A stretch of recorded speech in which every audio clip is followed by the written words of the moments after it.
You're listening to the Mommy Labor Nurse Podcast, episode number 67. Hey guys, happy Monday. So do you have allergies? Or does your baby have allergies? Any of your kids have allergies? This episode is all about allergies.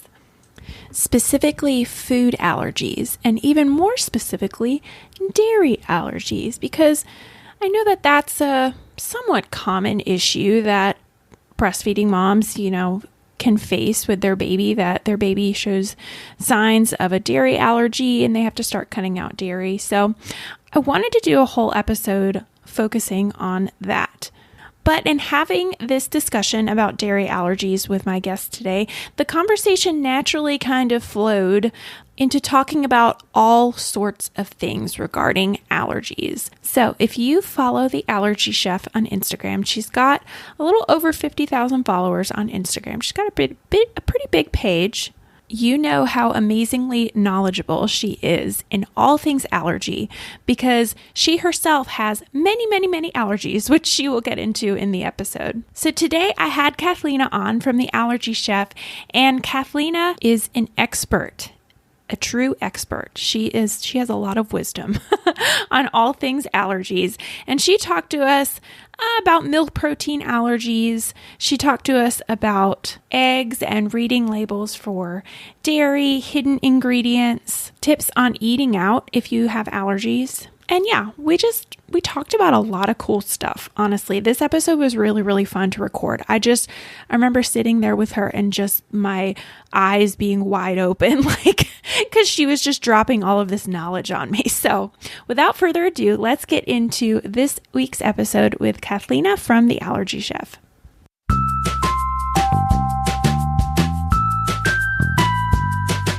You're listening to the Mommy Labor Nurse Podcast, where we firmly believe in the power of education when it comes to giving birth. Tune in each week as we dive into pregnancy-related topics, expert interviews, and a variety of birth stories.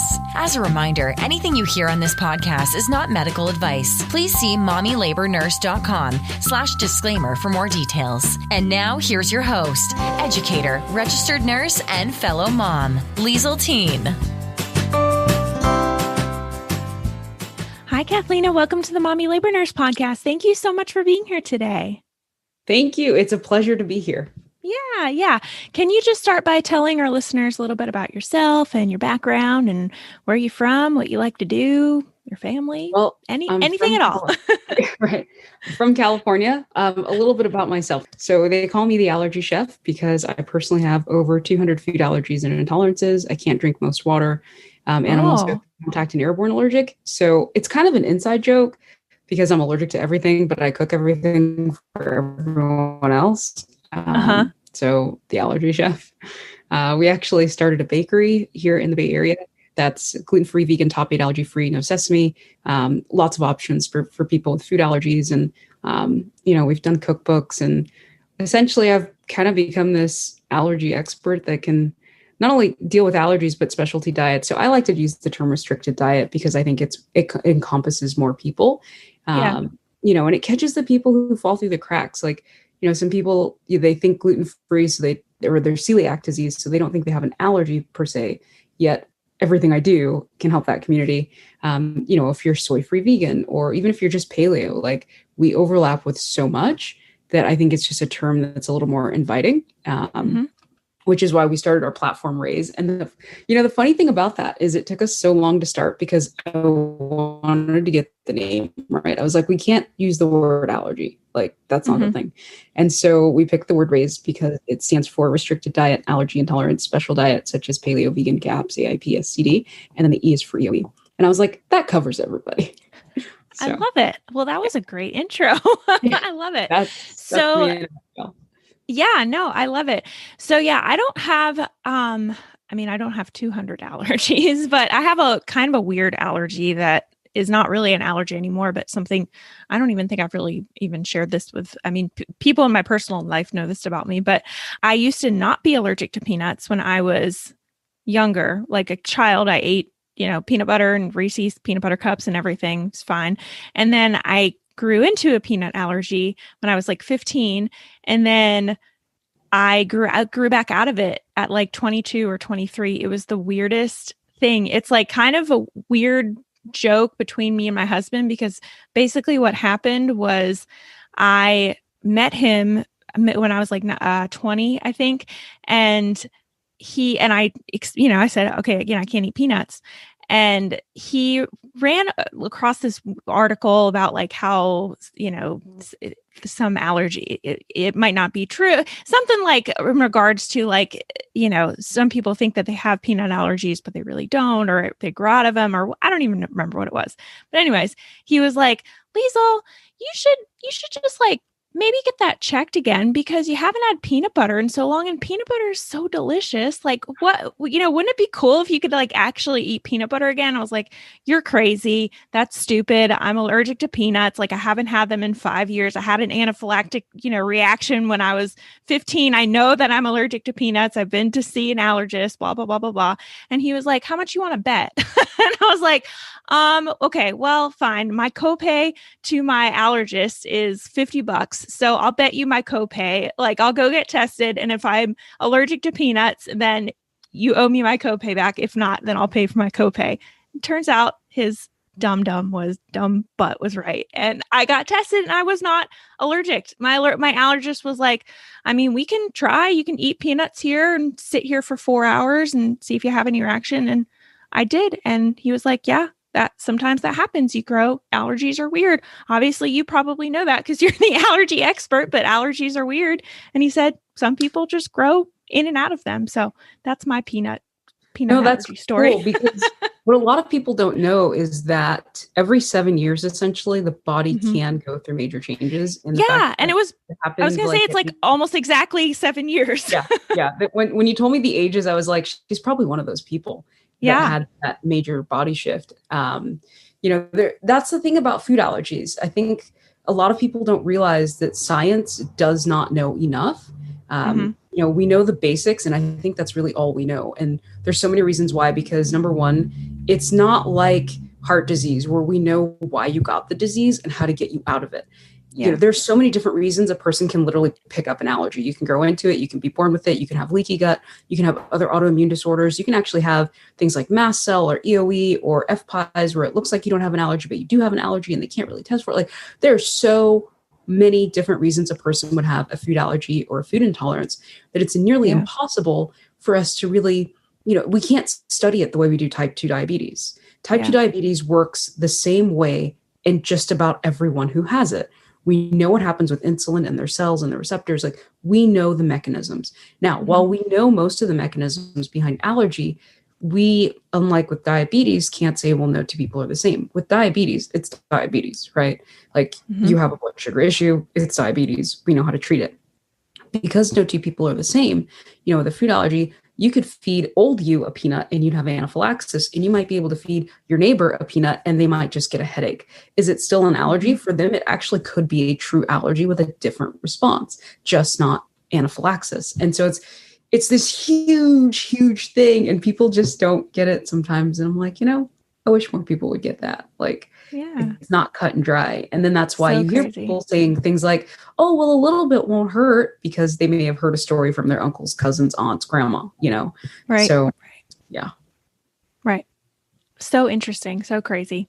Well, guys, we are doing this episode today all about dairy because I have a good amount of followers that follow me who are breastfeeding moms, and babies have issues with dairy. And that is fairly common, I would say, nowadays. We're going to be talking about dairy and what to do if you have issues with dairy and how to cut out. So the first one is, my baby has been diagnosed with a milk protein intolerance, and I'm on cutting out dairy from my diet. Where do I begin cutting out dairy from my diet?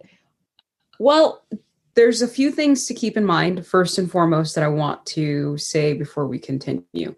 Dairy is an all-encompassing word. Milk means something specific to most people, but when we're talking about culinary words of the use milk can come from different mammals, including humans. So you can buy cow's milk, sheep's milk, goat milk, buffalo milk, camel's milk. Those are the top 5 that you can purchase in stores or get on specialty farms. Milk means the actual white substance from the mammal. And then dairy is a term that encompasses things that are made from milk, which is why you have a dairy section in your grocery store. So yogurt made from milk is in the dairy section of the store. So that's important to keep in mind, like the definitions. Then there's lactose. Anything ending with ose indicates sugar. So lactose, fructose, etc.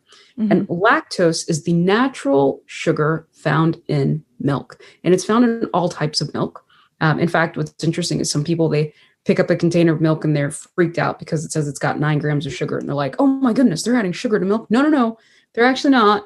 That's actually from lactose. Yeah. It's not cane sugar, it's lactose. And so it's important to know that most people with a dairy intolerance are usually lactose intolerant. Now you'll notice I'm speaking in generalizations, most people, generally, etc. Why? No two people are the same. We always know that there's going to be some people, myself included, who either test differently, react differently, or like can have this but not that and the other. So I will always speak in generalizations. It's just to encompass most people. Yeah. So the difference being there's 5 IgEs, right? Most people are familiar with IgG, IgE. Those are the big ones. There's IgA, IgM, etc. And so intolerance activates a different part of your immune system. And the importance to know between an allergy and intolerance. An allergy can kill you, and an intolerance usually can't. Why do I say usually? I say usually because in some rare cases, you have so many symptoms that domino that it actually leads to your death if it goes undiagnosed for long enough, which was one of my issues. It led to near death. And it wasn't, it was a combination of allergy and intolerance, but that's why I can say confidently, like you always have a rare few people who could technically die from it or as a result of it, right? Complications. Yeah. And sense. So with a true allergy, and here's the thing about true allergy, not all true allergies result in anaphylaxis, and not all anaphylaxis results in death. So I think a lot of people get really afraid, and I'm not saying you shouldn't be afraid. I think everybody should fear anaphylaxis. Like I've experienced it. You can't breathe. It's scary. I'm good. Like, no, it's scary. Good. I don't need that. I do not need that in my life. Right. But it's just important to know that there's a lot going on. So that takes care of our definitions. Now we can talk about the rest. How do you eliminate dairy from your diet? So let's use a different term. How do I eliminate milk from my diet, right? Because I'm not going to tell you how to eliminate yogurt from your diet. Don't eat yogurt, right? So let's focus on milk. Where is milk found? The most common places would be milk from a carton, cheese, and yogurt and butter. These are common milk products. Essentially, if you go to your grocery store and you walk in and they have like a dairy section, like any standard grocery store will have this, you'll immediately see everything you need to eliminate. Sour cream, cream cheese, all these different things. But then you have to look at the rest of the grocery store. It's in packaged foods. It's in places where you would not expect it. And I know we're going to talk about hidden sources a little bit later, so I won't get too far into it. But milk is found in a lot of areas. But here's the secret no one will tell you. In fact, I bet you this is going to be that clip that we end up using for Instagram. The secret no one tells you is that milk can sometimes be a processing aid in things like maple syrup. A lot of people know this, but maple syrup has the thing called a defoamer. And a defoamer is exactly what you think it would be. It removes foam. When maple syrup is processed, it literally creates a whole bunch of foam, and they have to remove the foam to keep processing the dairy, or the maple.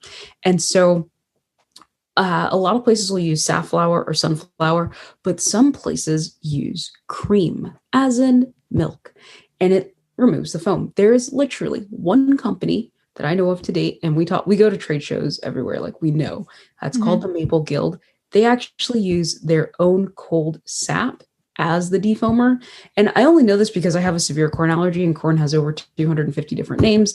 It's got so many uses in food, medicine, and agriculture that, well, it's basically everywhere. So a lot of people don't think about shared equipment, processing aids, etc., which leads me to say this. If your child has, let's call it a standard dairy allergy, standard milk allergy, by removing the everything from your diet, you'll be fine. However, if you find that you remove everything from your diet and your child is still reactive, maybe not as reactive, but still an issue, most likely you're then dealing with a child with a severe dairy allergy or a severe milk allergy. That means that most likely they can't tolerate food made on shared equipment with dairy. They can't tolerate any kind of derivatives or byproducts, etc. If you're using okay, you're going to love this. This is actually a funny story, funny side story. I love funny side stories. So. Oh, I'm glad. Okay. So our youngest is 16 now, crazy to think, and wanted to mess around with bath bombs. And we're a really all natural organic household. And I was like, all right, let me find some for you. And went to the grocery store, and the only one that they had available had milk, coconut, and corn in it, which are 3 super major allergens in our home. One of our kids has a severe milk allergy, like anaphylaxis. Their dad has a coconut allergy. I obviously have a severe corn allergy. And I could not help but laugh because I was like, that's literally the worst product to bring into our home that you're going to put in the bathtub. And then, your dad and your brother are going to have to take a bath there. And I was like, this is hilarious. Anyways. Like literally it's a bath bomb, but it's like literally a bomb. For us, It was a literal bath bomb, right? And so I say that just to say, if you have a child with a severe milk allergy, it means you have to look at Bath and Body, food, non-food products, etc. And that's true of anyone with a soy allergy, a corn allergy, or a coconut allergy as well. Those are big ones that are used. And then, of course, tree nuts for Bath and Body. I know we're here for milk, but I just thought I'd scooch that in just in case. We can talk about other stuff too. I mean, hey, might as well. Yeah, we're here. And so if you have a child with a severe milk allergy, then you have to determine, are they contact allergic or airborne allergic as well? Those are even, if you think about a bell curve, we've got people who are mostly in the middle. That's going to be your standard dairy allergy. And then we've got people on the low end who maybe they can actually have it once a year, right? Without having too many repercussions. There are people like that, which is why there's this huge misconception around allergies, and maybe a little bit won't hurt. What they don't realize is no two people are the same. Then we have people on the extreme end, which is where our child actually falls. If you put him in a room of pizza, he'll actually start to have an allergic reaction. Like, weird. If there's enough of it in the air, he will start to react. So we are incredibly careful with what we do. We have all these different protocols in our house, and it's almost crazy, but they've lived with it their whole lives. And so they're just used to it. Yeah. They don't know any different. Yeah, they don't. They actually don't know any different. And so it keeps him safe. And anytime there's any sort of a slip up, it's like the whole house changes, interestingly. And this is why we always tell people, read labels, especially when you're new to it, read the label multiple times, like at the store, before you unload it into your kitchen area, and then before you actually use it again. Because sometimes things look the same, or a product has changed and you don't realize it. Mm-hmm. And case in point, our kid with a dairy allergy, I knew the difference, but he didn't recognize the difference. And so he reached for ice cream one day and grabbed dairy ice cream, and then took a bite, and then had a full-on allergic reaction. And I was like, what just happened here? And he's like, I don't know. He's vomiting everywhere. And I look and I go, why did you eat their ice cream? And he goes, it was in the freezer. And I'm like, oh my goodness, are you serious? I'm like, didn't you look at it? He goes, it looked like mine. And I'm like, oh my goodness. And from that day forward, dairy ice cream was never allowed in that particular freezer. And even though we have a separate freezer fridge combo for allergenic items, their freezer was so tiny you couldn't get the ice cream into it. And so then for a while, they just didn't have ice cream until we came up with a new solution, because it was like, it looked too similar. And then I decided, okay, fine, we won't buy that flavor, because it was so dumb. I guess if it's cookies and cream, everybody uses the exact same graphic design motif, whatever. So we stopped, we had to stop buying that style. And, it's so many little things that people don't realize. But again, that's where that bell curve comes into play. And so going back to our original question, how do you eliminate it? You read labels. The nice thing about milk is that it is one of the US top 8 allergens. So milk, dairy, egg, soy, peanut, tree nut, fish and shellfish. No, sorry, wheat, milk. Anyways, wheat is one of the top 8. And of course, sesame is on the way to becoming number 9. Now, depending on what country you're in, you'll have either 8, 9, 10, 12, or 14. And then it starts to vary because in some countries they group things together, like they'll group fish and shellfish and just call it seafood. You know, in some countries they say any gluten containing grain is one of them. Like it gets kind of weird, but everybody has the same 8, if nothing else. Like at least those 8 are covered. And so by it being one of the US top 8, legally, a company must disclose if it's in the product. Now, the label does not have to tell you if it was a processing aid, if it was transported next to the item, if it was made on shared equipment, etc. But at least if it's in the product, which if we go back to our bell curve, covers most people, if you don't see contains milk, or you don't see the word milk bolded, or you don't see the word lactose or whey bolded, if you don't see those items there, then most likely you're fine. That milk is not in the final product. If that top 8 means that, because I mean, when I read labels, I'm thinking, yeah, it says it at the bottom contains wheat, contains milk, contains whatever. So you're saying, are those top 8 allergens, does that mean that they have to be right there? That's what's like top 8 about them? In the US, there's a few things. Number one, there's some loopholes to know. First and foremost, the FDA does not classify oils, especially highly refined oils, as an allergen. They claim that there's no protein left. But as we all know, no two people are the same. So some people with a peanut allergy can have peanut oil, but other people try to have it and they have anaphylaxis. Again, this is why we can't exactly come up with a straightforward plan for food allergies because there's such a wide range. Right. So with that in mind, legally, a company would not have to say it contains peanuts, even if it had peanut oil, because it falls under the loophole. But if they use peanut butter, legally it has to say contains peanuts. There's all these little loopholes that you have to understand. But most companies will play by the rules, just to play by the rules. Now, in the United States, legally, if you are inside of what's called cottage law, which is what our bakery is, even though we do all the food allergy things, legally, we actually don't have to. If you are under cottage law, so if you go to your farmer's market and they're like making loaves of bread and selling it, they don't have to have a nutrition label. They don't have to declare allergens necessarily. There's a lot they don't have to do. So it's important to know where your food is coming from. And then it's important to also know that the way it's labeled, there are multiple ways that dairy and milk, we should say, can be included, right? So they might use the word yogurt because maybe they use like Greek yogurt within a dip, right? Or cream cheese, okay? Or you might just see whey or lactose, something of that nature, one of the elements of milk. But at the bottom, in the label itself, if the label says whey, that means at the bottom they have to say contains milk.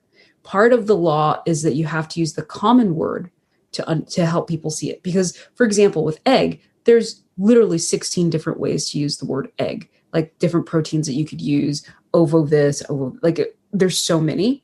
Yeah. But if they use a complicated word for it, then legally they must say contains egg because egg is the common word. Gotcha. Yeah. So I know. I could have a TED Talk just on how to read a food label. Yeah, girl. I know you need to. Yeah. So if you are dealing with all of this and you're new to it, legally, if it's a complicated word for milk, they have to say contains milk. If it's not a complicated word for milk and they just use the word milk, they have two choices. They can either bold the word milk in the ingredients. So you might be like scanning over it. And if your eye doesn't catch that it's bolded, you just won't see it. The other option is they have to write may contain or contains at the bottom, and they put in the words. Some companies do both. Now, contains and may contains are two different things. I know. Back to that TED Talk. No, I'm so like, you're blowing my mind right now. So really? Okay, I'm like great. Super. Yes. Yeah. Okay. Awesome. All right. So if it says contains XYZ, or in our case, I guess we're talking about milk. I'm always thinking so big picture that I got to get it back down. Contains milk. That means that there is actual milk or a form of milk in this product, period. Okay. If it says may contain, well, that means it's either made in a shared facility with milk or shared equipment with milk, or perhaps it was a processing aid, but they didn't declare it as a processing aid, something of that nature. Now, the difference between a shared facility and shared equipment, this is where it's very interesting, because some companies will say may contains milk. Some companies will say process in a facility that also processes milk. Some companies will say processed on shared equipment with milk, blah, blah, blah, blah, blah. Okay. These actually mean different things. A facility can be the size of a closet, or it can be the size of a football field. And I am not exaggerating here. Wow. So in some cases where they say made in a shared facility with milk, the milk might be literally 300 yards away. And you don't know it because they didn't write it there. Whereas in some cases, it could literally be 5 feet away, right? Yeah. Now, where it says made on shared equipment with dairy, that means that this piece of particular equipment, whether it be a conveyor belt or whatever, touched dairy. Most likely it's been cleaned with all sorts of, standard processing, cleaning agents, et cetera, blah, blah, blah. Maybe they did a wastewater wash, et cetera. Then they process something without it. The reason they have to state it is because you can never say beyond a shadow of a doubt 100% that every single protein has been removed. In fact, a lot of companies, they won't tell you this. They don't tell you the rate of their fails when they're testing. Like we've got some friends who do food manufacturing, and they'll do a swab test and it still comes up positive. They have to wash the equipment again. It's not every company goes to every single level, but legally with the top 8, this brings us back to that again. Food manufacturers, unless again, they were under cottage law or farmer's market kind of a thing, they have to keep track of any major allergen in their facility, period. That's the law. That's one of the protections that if you fall within top 8, and hopefully soon sesame or top whatever within your country, that's the nice protection bit, is that if you call a company, they have to be able to tell you, they have to be able to trace it back. So for example, if you are a Costco member, which is really awesome. If you're not in the United States, Costco is this really huge warehouse that you walk into and everything's 10 times bigger and everything is 10 times cheaper. And Costco is amazing. But if you call them, they have the best allergen stuff, period. You give them the item number and they can tell you everything. Whereas some companies, they're not as in the know. They can tell you the basics, but not every nitty gritty detail. And so going back to our bell curve, for some people, the label is enough. On that extreme end where we fall and where our child falls, we call companies, we find out the sourcing of every raw ingredient in your product. So if I have a product in front of me and there's 10 ingredients, I will ask you to trace every single one for whatever allergen I'm asking about. Some companies can do it easily. They've got all the files there. Other companies are like, we're going to have to call you back and call all these, manufacturers and what have you. And I personally call that the chain of custody, which is why the more ingredients a product has, the harder the chain of custody is to control. Just so hard. And it's also why some companies, there's a food product where it's like Little Debbie's Hostess type stuff. And recently they started adding like a gram of peanut flour to their recipe. Like we're talking the absolute smallest amount so that they could add peanut. And that way they could say on their product, contains peanut, may contain traces of peanut, etc. Because it was actually cheaper and easier to not have to jump through so many hoops to keep the product free from peanut. Wow. Yeah. Now, here's what people don't know. So we have a bakery and our mini cupcakes are $3 each. And people are like, whoa, that's kind of a lot for a mini cupcake. Here's the difference. A regular bakery can buy vanilla extract for about $100. We pay $500 for vanilla extract because it's organic, non-GMO. It's also truly corn-free, and it comes from a top 9 facility where all they actually process is like vanilla and 2 other things like cane sugar and that sort of thing. And so people don't realize that the more niche the product becomes, the cleaner and safer a product becomes, the more expensive it becomes because of how you have to source. We're talking, for our bakery, we're getting stuff straight from farms. Like we're getting wholesale 50-pound bags. How many middlemen were there? Where did this come from? Yeah. That's the extent you have to take it to. And so for some companies, they're like, it's just cheaper to add a gram of peanut flour because then we don't have to do all these things. I mean, that makes sense. It's sad, but it makes sense. Yeah, it does. And it's funny because, I say funny, but it's always interesting when people, they like vent to me and I'm like, it's really not a big deal. Like, did you even need Hostess anyway? Did you see those ingredients? I'm like, hello, they're doing you a favor. Go home and bake some cupcakes at home, right? Right. You know, and I guess for me, like, I'm not even fazed by it because we make 99% of our food at home from scratch anyway. So it's like, what do I care if they add a gram of peanut flour? But people are like, but there's peanuts in it. And I'm like, okay, you know, there's other options. But I think the hardest thing about being diagnosed with any food restriction is, you know, people, they don't like being restricted, right? Yeah. Nobody likes losing their favorite items, even if it was a Little Debbie's with ingredients that, quite frankly, I don't think people should eat, but to each their own, you know? Agreed. I just, you know, the funny thing is like, I'm not against people eating ice cream, cookies, and cupcakes. I just want them to eat like the organic non-GMO versions, you know? Yeah. Yeah. Like, please eat a pint of organic ice cream. That would make me feel good. Cool. Yeah. Hey, I love it.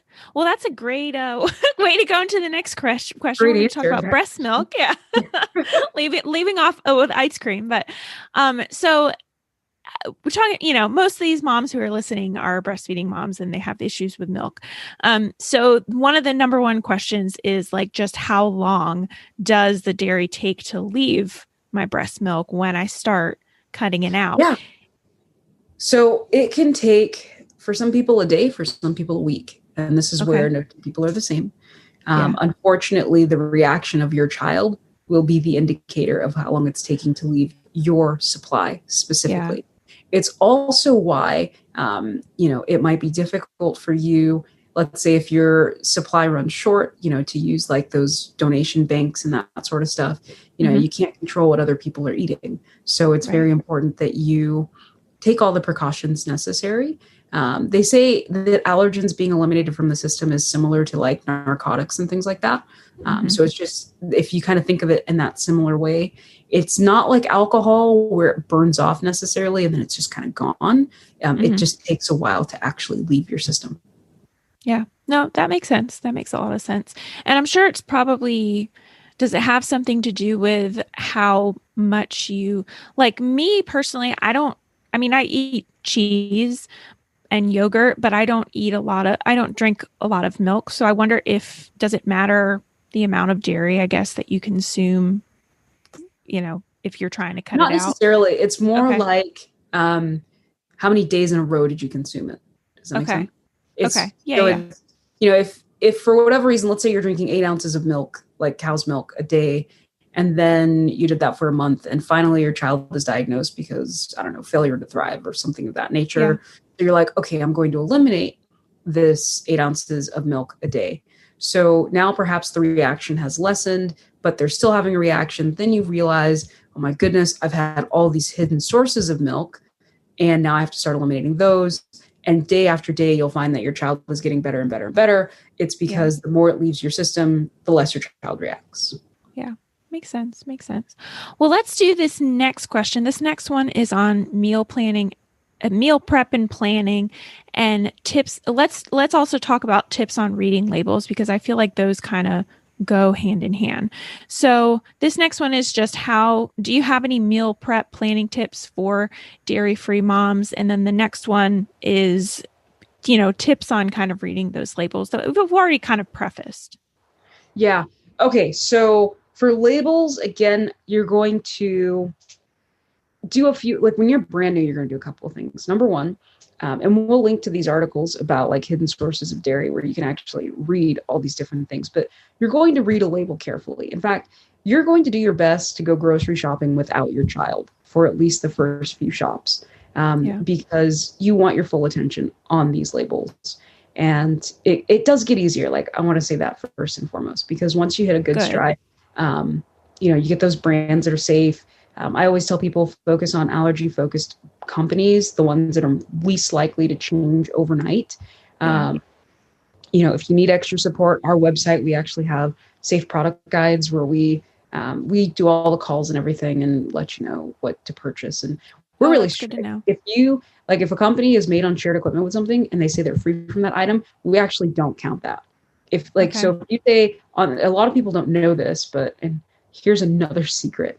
You can be certified gluten-free and made on shared equipment with wheat. And I think that is the greatest crime of our time. I'm like, are you people serious? Wow. And so with that in mind, we don't count that. If you say you're free from wheat, your equipment has to be free from wheat. If you say you're free from dairy, your equipment has to be free from dairy for you to make it into our guides. So our guides are really, really strict. A lot of guides you find online will go by just the label. They won't call and ask about equipment and processing and all those other things, where we're like, no, let's find out everything. Because if I'm going to vouch for something, like, I need to know, like, I need to get all up in your beeswax, right? Yeah. So there's that. All right. That covers labels. Oh, wait. Okay. So go shopping without your child. Either hire a babysitter, get your spouse or grandma or whomever to watch the child for a while, or go while they're sleeping, or I don't know, because a lot of people suffer from mom brain. It's very real. And I want people to have that focused energy, those first few shops, because it's so hard. Yeah.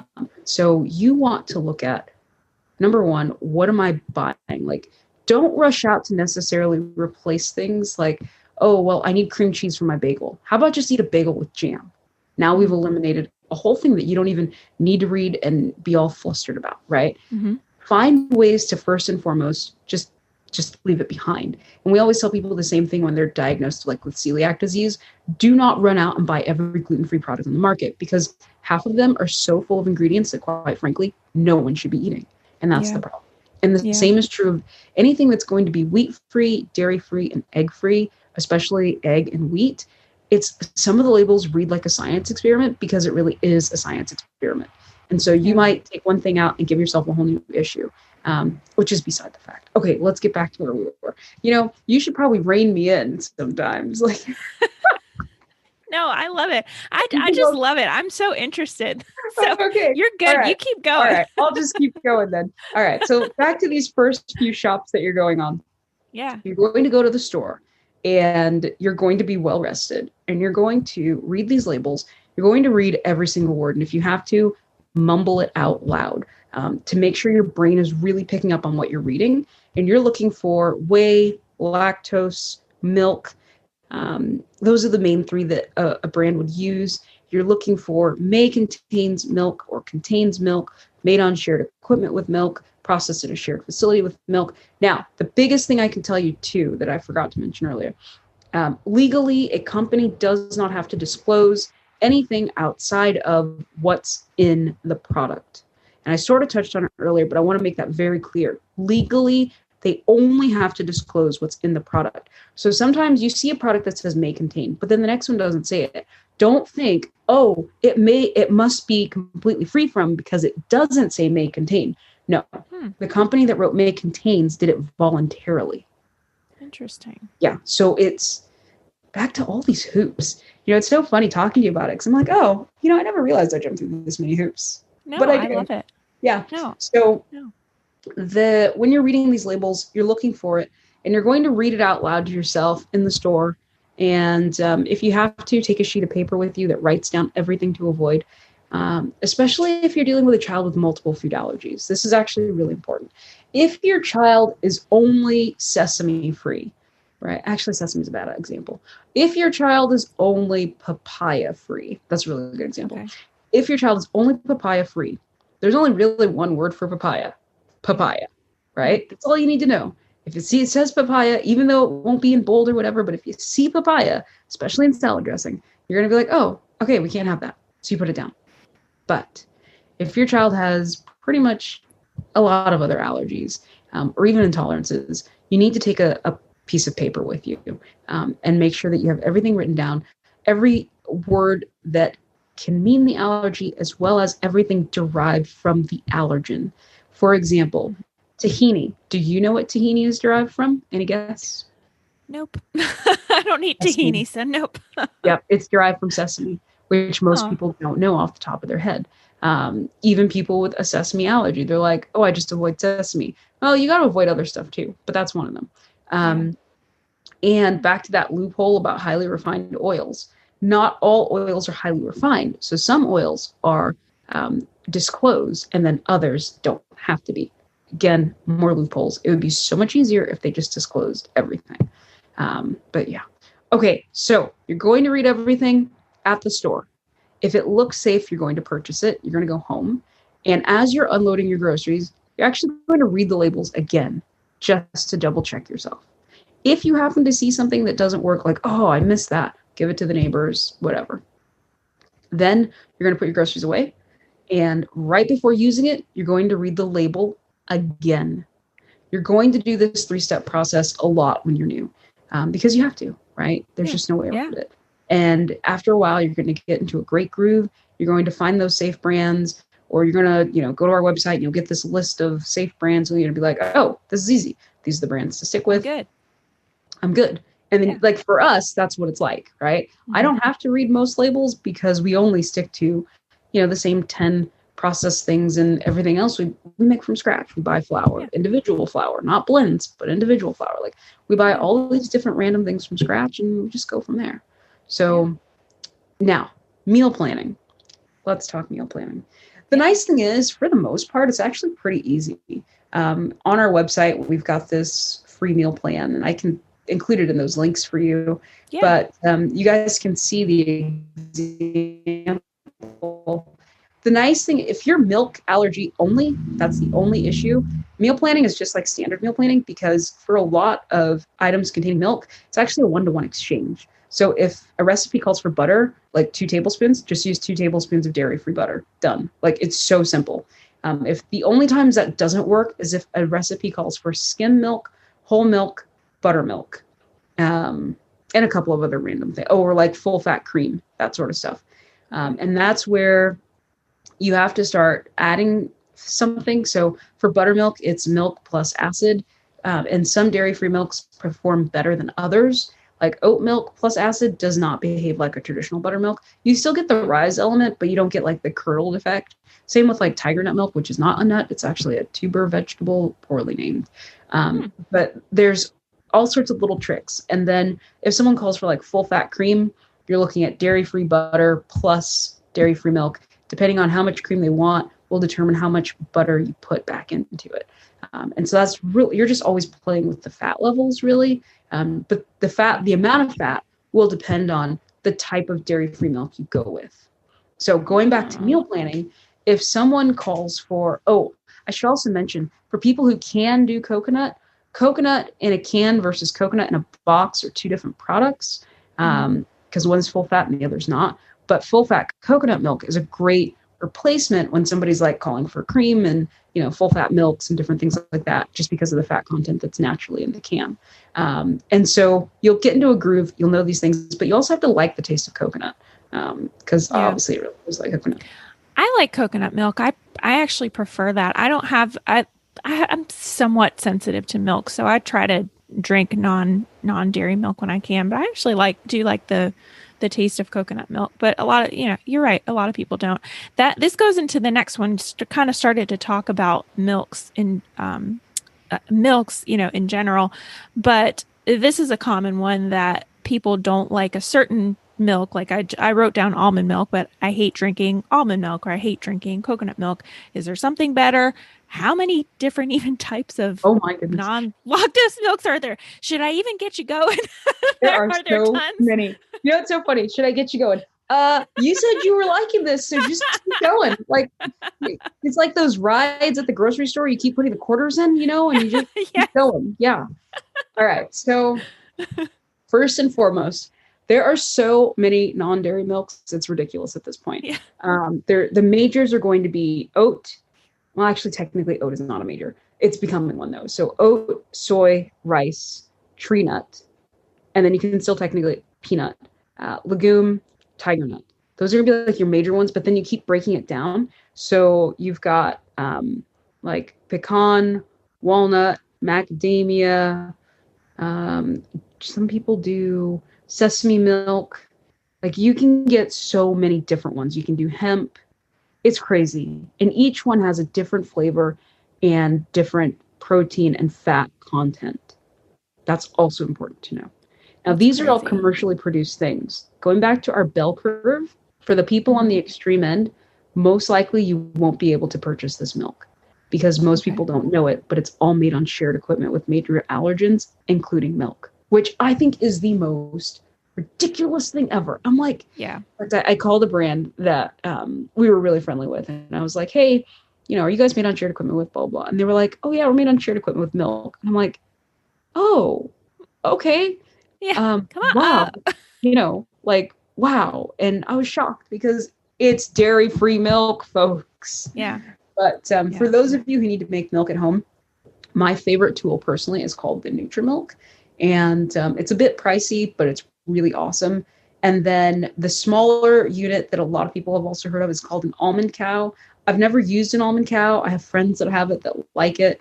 I have friends that use the Nutrimilk and prefer it. You just kind of have to see what's in your price range and what do you actually like. You can also use what's called a nut milk bag, where you use your blender and then you strain it. Some milks, like you'll have to soak the items first and then strain or mix it up and strain. And so like cashews, for example, are better when soaked compared to raw. And it still keeps the enzymes intact as well. And then you have to think about like all the different things, and there's so much to jump through when you're making this stuff at home. And even if you're like it, like there's what a lot of people don't realize is that once you kind of traverse into the world of allergy and intolerance, you're most likely traversing into the world of autoimmune disorder or weakened immune system or all these little tiny things where if you can boost your body's ability to digest and absorb, you're doing so many good things for yourself. So learn about soaking and sprouting and, raw foods where possible and enzymes and all these different things. But I will also say this, please don't ever think that a digestive enzyme will cure your child's allergy. Like it doesn't work that way. I know there's like lactate pills. You cannot give a child with a dairy allergy a lactate pill and think that it will work. It doesn't work that way. I just thought I'd say that out loud in case anybody was curious or thinking about it. Like, I wonder if, no, the answer is no.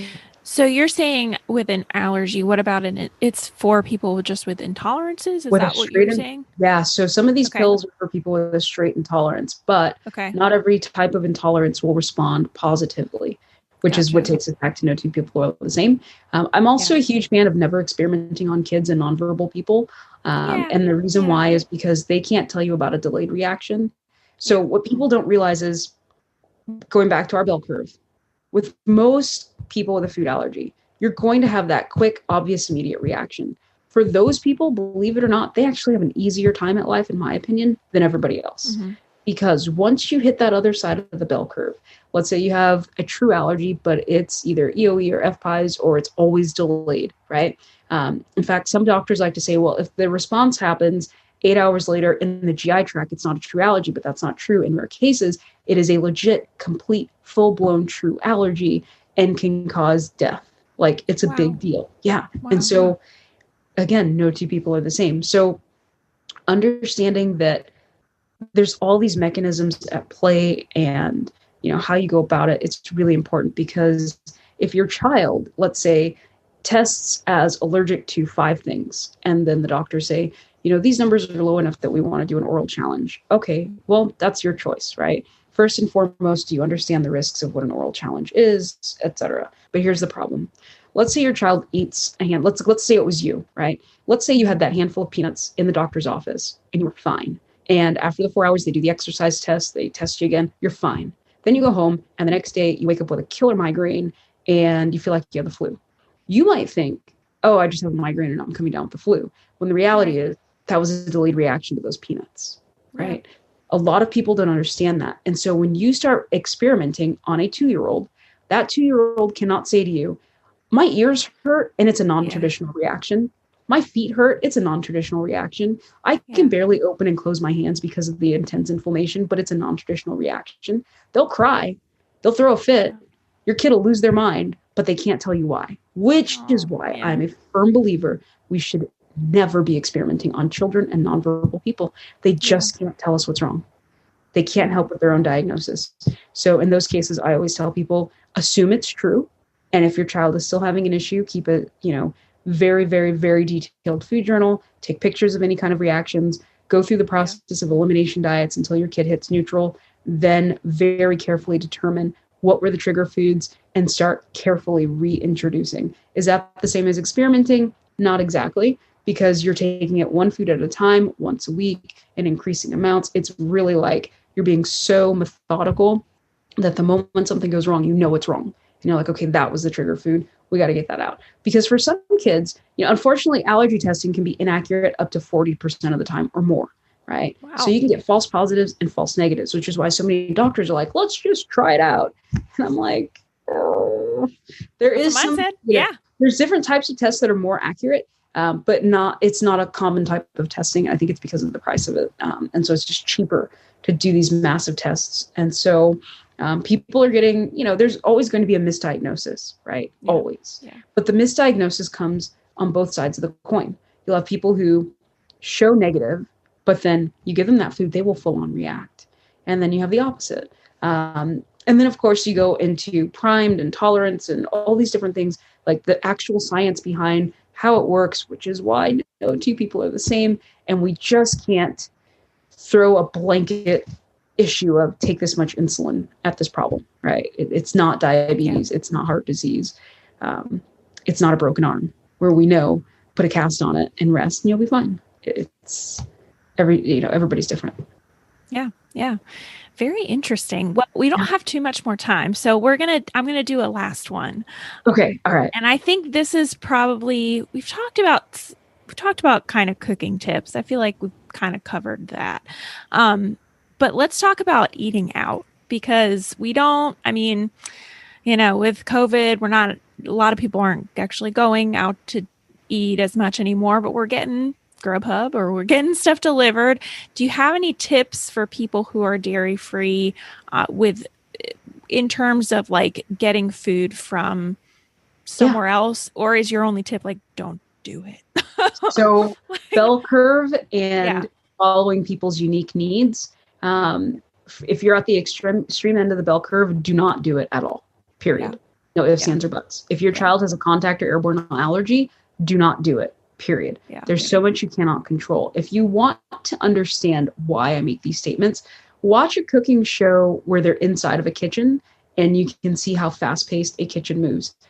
Because I have different certifications and I understand this and we own a food company, I know what goes on behind the scenes, which is why I can confidently tell you it's really hard for them to keep you safe. They cannot guarantee your safety if the allergen is in the kitchen, period. They can do their best. I'm like, thinking about Gordon Ramsay, like the show, those shows that you watch and you're like, well, it's not just that, right? So like, think about salt, right? In the culinary world, chefs are trained to keep a little bowl of salt and they're supposed to dip clean fingers into it or get rid of it every, so many hours so that pathogens don't develop. And so they might be working on something, wipe their hand off on a towel that they've got on their apron, dip their hand in the salt and salt. Well, if they only did a wipe and not a full wash, are there allergens on their hands? And I love to tell people, think of allergens as glitter. Glitter is everywhere. Think about how glitter is everywhere, right? And that's what an allergen is like. So if glitter is there, they cannot confirm that the glitter was not present in your meal. For some places, you can request, use a clean knife, use this, use that. Yeah. Some places have protocols in place, but you've mentioned something very interesting. With COVID and a lot of places closing down or staff changeovers, the amount of training that these people have in the allergen department may be lacking greatly. So, and I don't want to be like that Debbie Downer type or anything. I don't think it's safe personally, especially if you're on the extreme end of the bell curve. But I also think that if you find a place that can serve you well, enjoy it, right? Yeah. Something to think about, if you're only milk free, look for vegan restaurants and paleo restaurants to start with. Look for places where it's not even there. Now, that does not include their ingredient sourcing, right?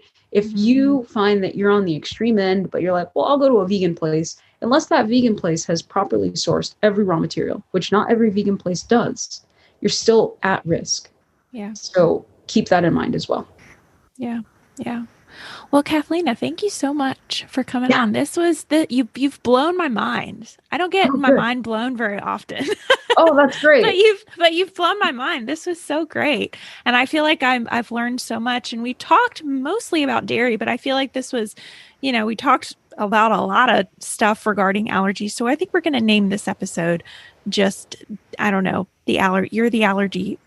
Well, you say you're the allergy chef, but I'm going to call you the allergy queen. Cause it's, gosh, like You got some knowledge, girl. Thank You got you. some knowledge. So thank you so much. Can you, I'm sure lots of people who are listening want to come and follow you. And I know you have a social media presence as I do. So can you tell everybody where they can find you on social media, your website, if people are interested in those dairy, in those guides where they can get those? Just tell me everything where I can find you. Yeah. So on Instagram, which is where we hang out the most, at the Allergy Chef, that's me. And we've got a great bio link where you can get links to a lot of places. If you go to theallergychef.com, it's a great landing page for our cookbooks, our bakery, our membership site. Our Raise membership website also has like some really great free recipes and free articles that people can read, which will be some of the links that I send over. And so that's really the best place, I think, to find us and to learn a lot more, to dive deeper. Those guides are on our Raise website. So yeah, that's where everything is. I love it. I love it. Well, thank you so much again for coming on. Thanks for having me.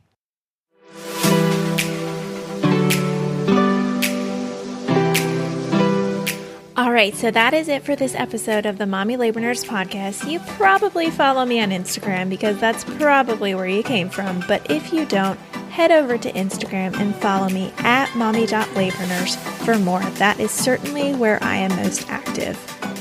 I also now have a separate Instagram for just this podcast, so I encourage you to follow my second account at mommylabornurse.podcast as well if you want podcast updates.